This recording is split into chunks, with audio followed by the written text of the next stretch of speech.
Beautiful. Déglu nga suñ guest bi lim explain suñ xam-xam maa ngi soog a xam ne néew na yena saan ci wàllu victims yi ak victim center bi ak seen engagement with all their partners, most especially the government post the TRRC. Ite ya moy ay mimbe fojang, you understand? And at the end of the day, the expectation maybe people will think the victims have been compensated, maybe some of them has been cured or taken care of in terms of their medical needs. But I wouldn't say it's shocking, but to learn that until today, like as I said last week, you have 4 that, died, that have been waiting, possibly to be cured, to be taken, to give them medical attention, to be reparated. But, yàlla def na daal li gën fekke wuñ loolu noonu. Waaye again, wax bi mu wax yi fii xaalis bi ñu doon expect from the Potomac, naka lañ ko wax sales yi ñëpp xam nañ ne jaay nañ ko because loolu nekkutoon lu nubu yaa waa fi initially ntol yaa fuñu ko $3 million. But ete ya ates janko, yes, $3 million, but some amount has been expensed. But man, particularly, that using some money to renovate the embassy, that one, I just cannot digest that one. It doesn't make any sense. But kuma jama futale ite nyaayala ite ya moy ite le mune soto pour ka fo wokola. Yeah, thank you so much. Nene abaraka bake wo nyinkaro nyina, and our guest also Martin Tula Bake, being the national coordinator of Victim Center Gambia, bro ala wato beta kana anumule kacha watu sutu ne babulu bi fongoten abe ay mitungo soto mitungo me alonga ayo be bulaje akupura na ning Gambia no le kacha because Victim Center ebe tembeleto enyanda wurlale nima wuri eko ni kawo man fenke atondi ni kawo ka sari fo yakata ye fenyi ni ye la speaker ni be diambula pour kawo kata so sai Victim Center e vrato level leto e kawo man ila kawo man dia ila kawo e wurta fo ila ita fonga la kawo la kumu o mansakunda mo moy so the only thing is me use no sign wala nyintu ko dieta ye mayko ta ni o fanamfo maybe banko be yaw moy nyola maybe banko be la moyro kilim fula sabasa taraje me ya lonko dalila kilim mes o dalilo membe ya tinda president fanan abanyat la no Victim Center la because one thing is clear, the change may happen to jam falungu men kita jam 2016 among ke victim will come ne ajibe victim wolu la bataha victim wolu la sacrifice we mo jama bale fana motivate to campaign for President Barrow in 2016. Victim wole batal menke, victim wole be surrounding, and some of the pain may alongo mulba feel kanu. Some of the pain may alongo mulbi no akono. We hatinale ay funding kyolu wakilini. We hatinale ay banku dulu wakilini. Kaje ko tajirante ya maralo membe njang kadang. Sa ni wo tajirante maralo nyintara danda sai. Mazakunda na lota. Mazakunda kabili lota akadela simfa de ka commission ngolo di commission mi alongo ka fa ko truth reparation reconciliation and reconciliation committee ni o londi sai okay bi ngo tonya lon la sai ni ngo tonya lon ta wala nyindi ko moli ya lonne menni menkata jang kunu comme fo ya fo nyamen ini mo katara ceiling ini mo be classroom killing ini mo be dine and wine la but inam na lonko yara fon ndeni nyinga do mo ko je nim pare na nyinga ta nyum kuyal inam na lo bare wo be lon tale sai wo sai ko tout la aspect ni wo lon dala sai e ko wala do wala ko nin to na fota sai sa men ko nyuntu ko ka nyoji so jam gis nyaburan so gis nyaburan wala ko to bi na même moy jang nene wente ni to rabak bari même fo yen ni to wala nyuntu ko kabirin 2017 ka fo men lota ka fo me ya lon ko wala mansa sindi wo ka fo lota fambe bi mendo mansa ma singolo wo ka fo la bundato but fambe bi mendo wo ka fo la fe ni mansa si ya kacha yela ni solo ko mol fay man sa man bulo dila man sa man sira mo dila no man sa man silo dila no pour ina si yela problème mo fay sa gambien ko sa di atula mu jojo sa fo nyanda kala ban but did the president actually care about people mol mel yalon ko wala le kada ko ke prote ke man sat did he really care about them? So what should we learn from that? Because look, now let's go to the reparation. Na kalam dako, kamen TRRC be loka, comment aya fu nyame? Ako, yenyina foku num ko million keme fula million talul ni feng. Ibo wala dila TRRC la. Pour se doko keno kono aning se reparation will be keno. Bara ko kono mele keda, ako million talulu yo di andum nene to make it clear this million talulu men dida aya fu jan. Ako ya family go Senegal. Yes, I heard about this since the time the money came. Now ko mo but nta folo noko for acclare for 100% but I heard about it. Among ko matle move na mo men. Ko million talulo men dida nu gal for reparation ko Senegal masa kunda wala Gambia makoy pour que nya ko men tele mo bal yalla mel keta ka mol giso nyabu. Sa ne million talulo dida ñu le million tandul saba. Yo ta ye modol samba jaralo la pour I at least you know, way more jaballa mako because now understand modul banta we started to jalo ki an tia sita record you know some Toki and other places. That was a very good initiative.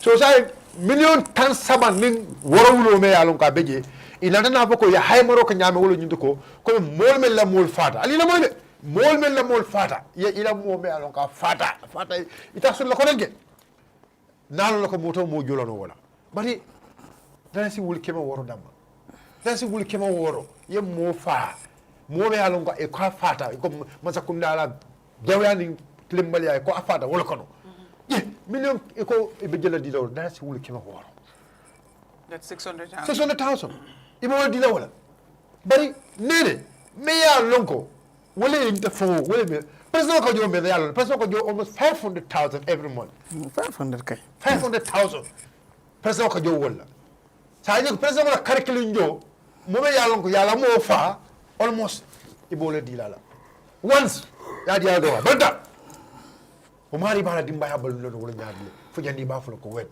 o dinde mo bita karam moto nyaadle o be korra fa mu jelle dibi bala da mo korra sa fo na yo do luwaso la sanji kili sanji fu do abanta dimbala balo man na ko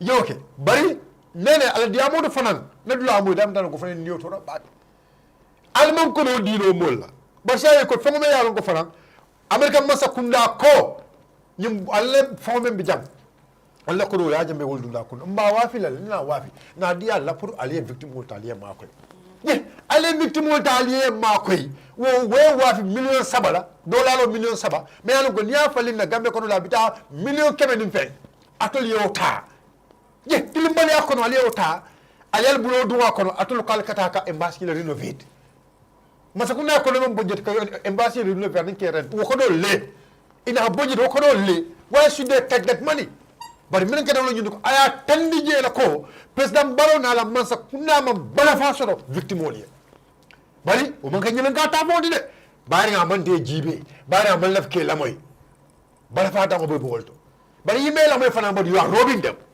the money me ya longo dunia masa kuna don wol kom bal mako la alle fe mo be jamba wa fla le mbakoro la dal do ko do ko alle dalasi alle la almost 25% do be domo sai men da sata je dolaro kemo dolaro 2.2 million sai wo fana be je albe kalas ka wo fana la ko ko tan okay wo fana mo another point let kaje ko is a failed government bari na la ko oda na partner dol na ko panel sol fana be duna bulo dol la bari left time même fala yanne Gambian solu we have to be very truthful aram barona la masakunda they don't care about these victims because la believe me the victims are oppositions but look even if they are oppositions. But even Mr. Jom made that assertion that's the thinking. That's the thinking. That's the thinking. Even though maybe there is no factor, but that's the thinking or the insinuation. But now my question is, what is the basis for anybody to think? Because the victim we're talking about in thousands, right? how would you take all of them from different backgrounds, different walks of life, different tribe, different religion, different beliefs, and because they are all victims, you box them into one category as their opposition? I don't understand that. So Menkeda say, Nene, okay, the fact must be accepted. Okay, that might be their thinking. Well, maybe a montage. But now let's look at naturally what happened. They are victims. They were from the party of the ex-president. Our own family are part of the victims. And I don't need to name names, but they were part of the victims. Haruna Jambe Nyolu and the family and others, they were all victims, right? But they were victims, they are even in support of the president at the fore. They are in his party, these are victims. Fatimata Jawara and the others were victims. They are in his party. That's why that assassination is not true. They are in his party. So now, if all these people are in his party, what is stopping the president from doing some of the recommendation of the TRRC, like coming out openly and apologize on behalf of the former regime? What is stopping the CDS for apologizing on behalf of the military? What is stopping for the IGP to apologize on behalf of those who were brutalized? These are easy things. But let me tell you something. Do you know why all these things will not happen? Because the willingness, the political will. If the political will of the president is not there, because if the president don't come out and apologize, and the CDS, the IGP know that the president should do the apology well before us, do you think they are mad enough to do that? They will not. Because the president is not, is not ready to follow the route. But, actually, politics is coming. They budgeted 100 million in 2022. Oh, that was, okay. 100 million for reparation. 2023, 100 million for reparation. But Kodoma for the Galma. 2024, 100 million for reparation. Kodoma for the Galma. Saying 2025, 2026 is going to be election. They budgeted 30 million. And they form a reparation committee. The reparation committee take 10 million for their operations. 20 million for reparation. So that 20 million for reparation, those victims only. But now, almost 1 point some billion equivalent in central bank, according to a narrative, equivalent central bank. But why is lying in the central bank when people are dying? Did they actually care about us? Yeah. So, because if I want to talk about this victim code, because when the guy was talking, I was crying in my heart. So, the victim code, Mesa Dua, Alma Ale Banco Tanka. Alma Ale Banco Falin, the Banco Falinda, the victim, they should be our priority to make sure we reparate them, we do reconciliation, make a back in Fakilindi, and we move on as one family. But justice, Nene, my last word, justice must be served. Okay. Even in Islam, dole dino men latala ako ani teri ako teri even your own family ako near to na fire ako ya ma ko woleto dina ya fasa fani akam. So justice movement wolen tonya hak na hak sabatindi dina hako sabatindi mombe ya long memun na boy dati na move as one family and we become as United Gambia. Okay. That's my word. That's fine. I'll come back to you when you mentioned the different amounts that has been budgeted year in, year out, and then you come now, we're told they've budgeted 30 million, yes, right, for next year. For this year. For this year and next year. Exactly. Million. And the 30 million for this year, 2025, has already been disbursed, right? It's in their account as per, his narration, Mr. John. I'll come back to that because I want to give a comparison and I want to put it into context. So I'll come back to that.